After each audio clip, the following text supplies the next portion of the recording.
Sawadee-ka, we're so happy you could join us for Newsline. We broadcast live on NBT, Radio Thailand FM 88, and also on NBT World. It's a Tuesday, and the date is November 24th of 2015. And you're with me, Sandra Hanutsaha.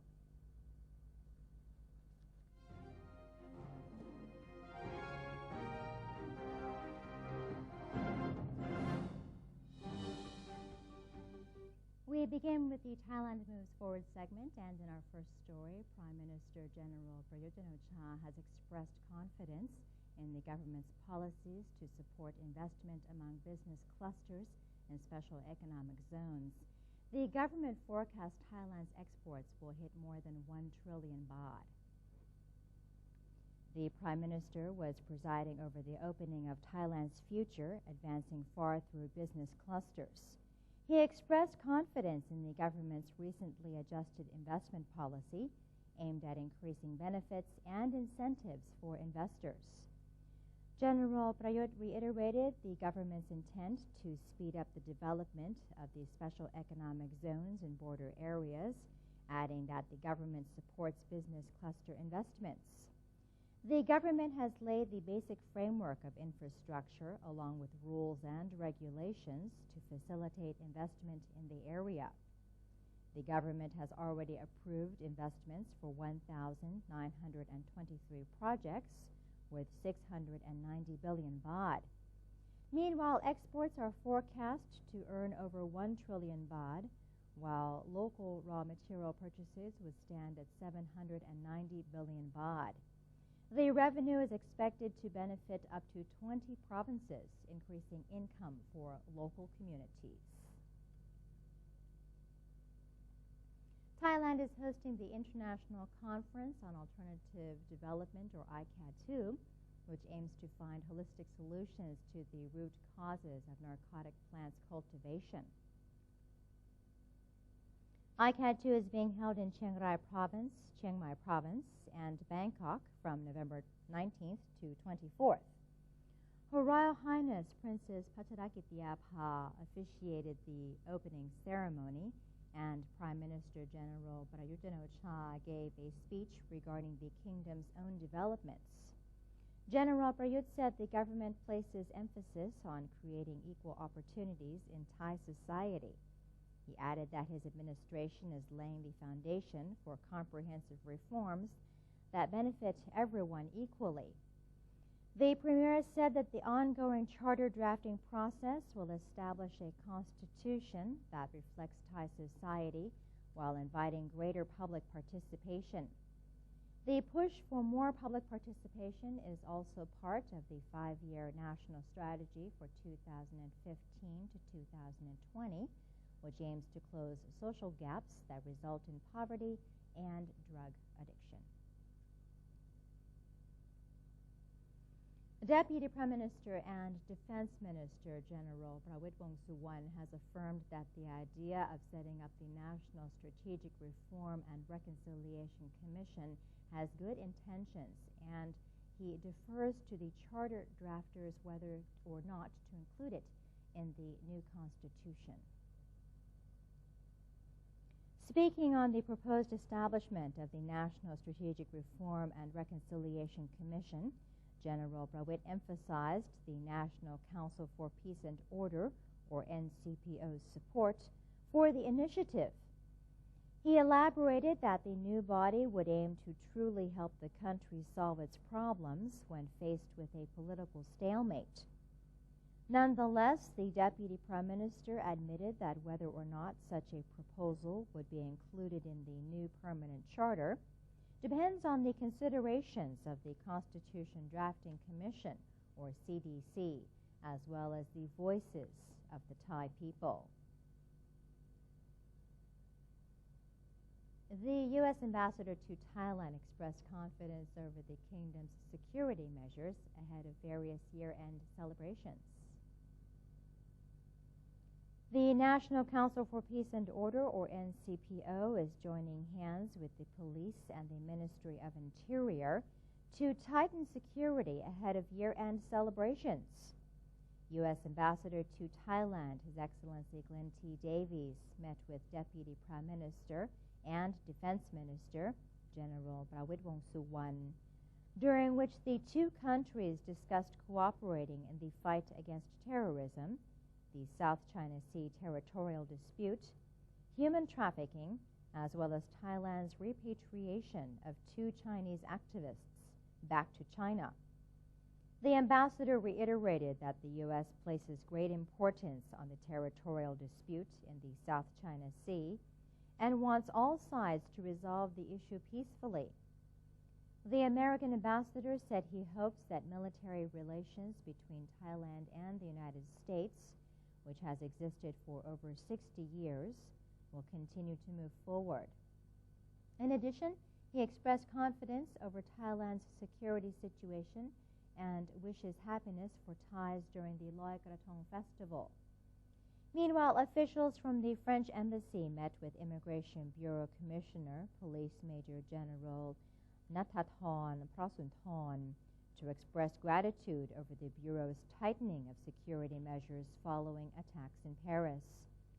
The Bureau had earlier contacted the French ambassador to Thailand to request the names of the suspects. Officials at airports and border checkpoints have been ordered to strictly screen those entering and leaving the country. The Prime Minister has encouraged Thai people to observe Loy Krathong Day in an appropriate manner as preparations for the event are being made across the nation. As the Loy Krathong Festival is approaching, government spokesperson Major General Sansan Kaeokamnut said Prime Minister General Prayut Chan-o-cha had called on all Thais to celebrate the occasion peacefully this year. He also called on the public to be good hosts to foreign visitors so as to help promote a good image of Thailand.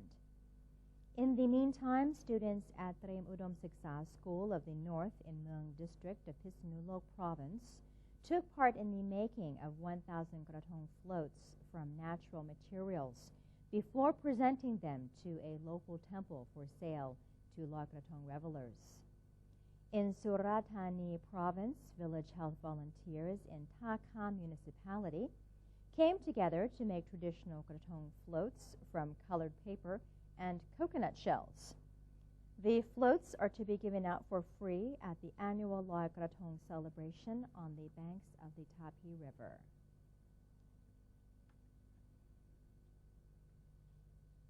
The Marine Department, along with the Bangkok Metropolitan Administration, has ordered the closing of 7 piers in a bid to prevent accidents.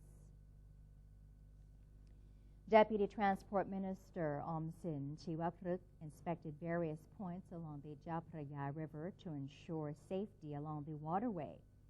Over 200 officials from the Marine Department, the Royal Thai Police, and Royal Thai Army were also deployed to the areas. The Marine Department has been ordered to improve the safety of 44 piers. Operators of public transport vessels have been ordered to abide by rules and regulations and install life vests on all vessels. Bangkok Governor Mamrachawong Sukhumpan Boripat joined the inspection of various piers and pontoons. Authorities have now put up signs limiting the number of people on the pontoons to 60. However, pontoons and piers considered to be unsafe will be off limits to the public. Meanwhile, officials from the Office of the Consumer Protection Board found that several firecracker and fireworks vendors have been violating regulations by selling items that are not properly labeled. Those found to have violated the law will be prosecuted. Minister attached to the Prime Minister's office, Mamlong Panadadisakun, gave a detailed overview of Bike for Dad, a worldwide event commemorating the 88th birthday anniversary of His Majesty the King.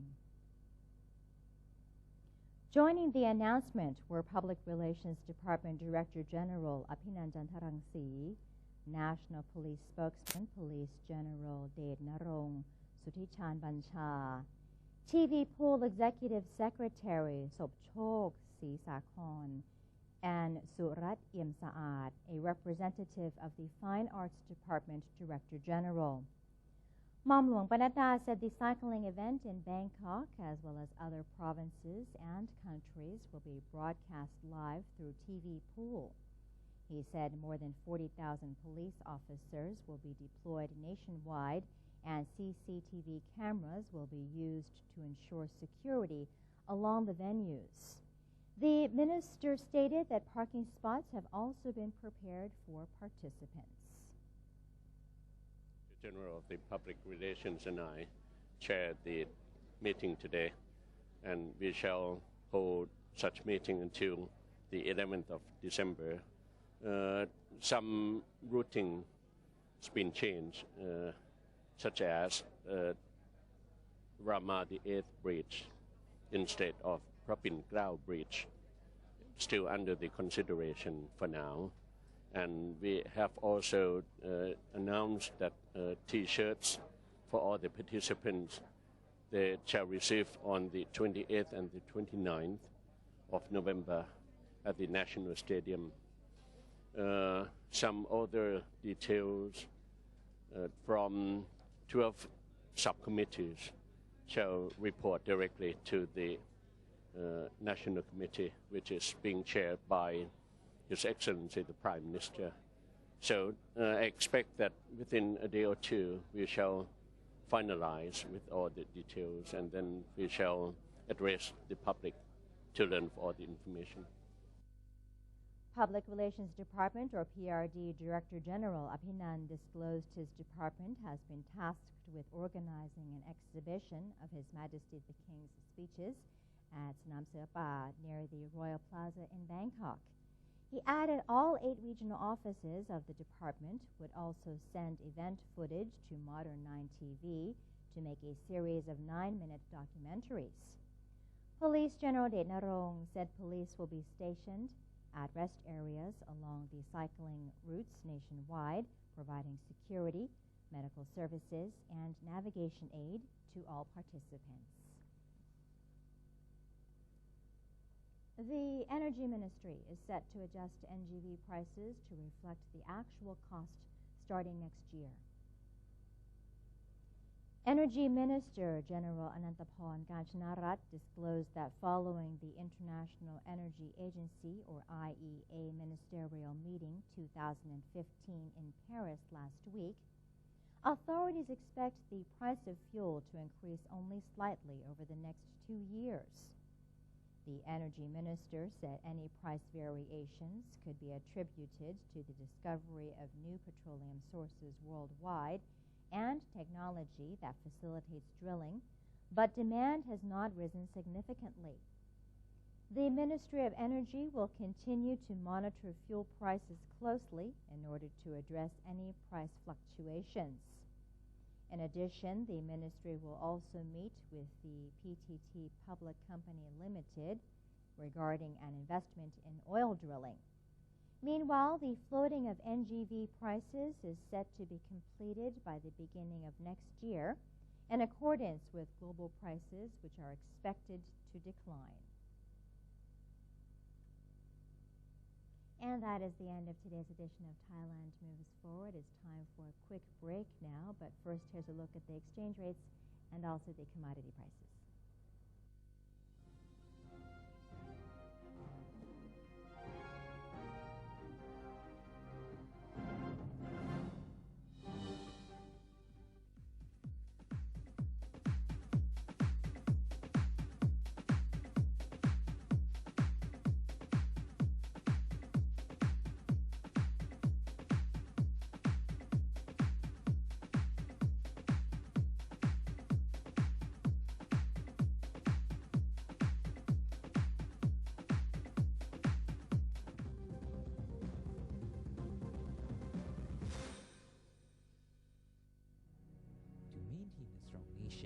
Thailand is promoting 12 core values for the good of the people. The second core value, being honest, sacrificing, showing restraint and determinations in doing good for the majority.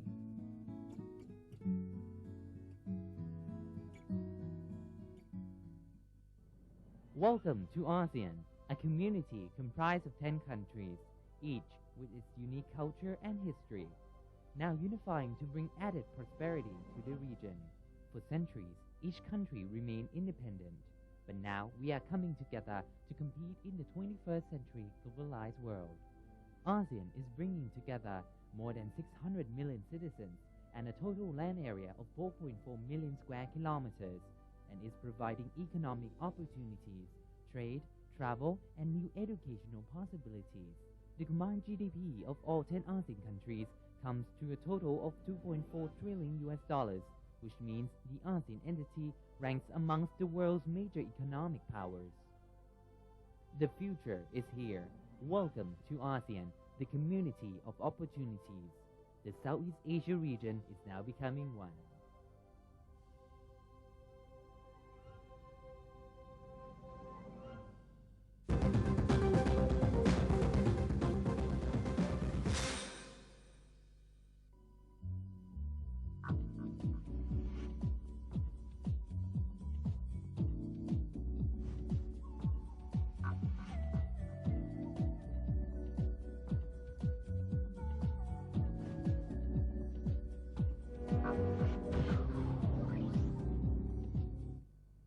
Welcome back. You are watching Newsline. Climate change continues to disturb weather patterns around the world, causing greater flooding in some areas and debilitating drought in others. The uptick in extreme weather has also made natural disasters less predictable. In order to address these concerns, the United Nations recently hosted the Flood and Drought Symposium in Bangkok, and NB2 World Correspondent Kun Niranut Rajakwanit has the story for us.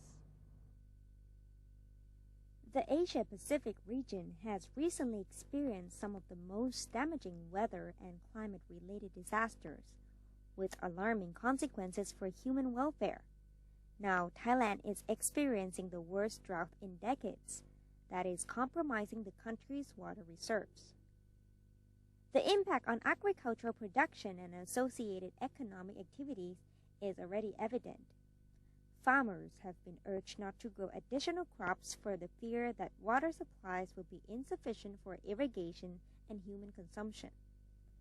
The symposium on Monday was presided over by Dr. Pichet Durongkawerod, Minister of Science and Technology. He discussed how to improve flood and drought management and assured that the government is better equipped to handle these incidents of natural disaster. To do so, we need to equip the communities with knowledge, with equipment, as well as with the know-how of how to manage it by themselves. This is the sustainability scale that we are talking about.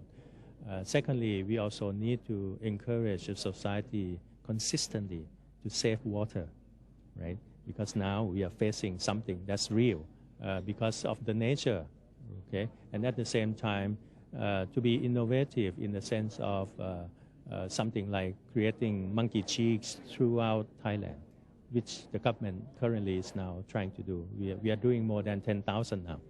Okay, we will do more, because when it rains, it does not mean that every time we can keep the water, because a lot of times it rains after the dam, not ahead of the dam. Okay, so community-based reservoir is very important. And here, community can do it by themselves. They have the budget from the Obata. So the government, central government's role is to support them, encourage them, give them knowledge. At the same time, technical consultancy service that we are giving them. On the part of the Ministry of Science and Technology, there are two major agencies that are doing this. One is GISDA, providing the satellite maps, and the other is HAII, providing community water management knowledge. The Royal Thai government is exploring ways to improve disaster prevention and mitigation through policy and infrastructure investment that is supported by data analysis. The event was part of the Flood and Drought Management Tools, or FDMT project, which is aimed at providing informed responses to these extreme events. This will be achieved through a system that can access global data sets and aid in basic planning tasks, even if availability of local data is limited. I'm Niranut Traijakwanit reporting.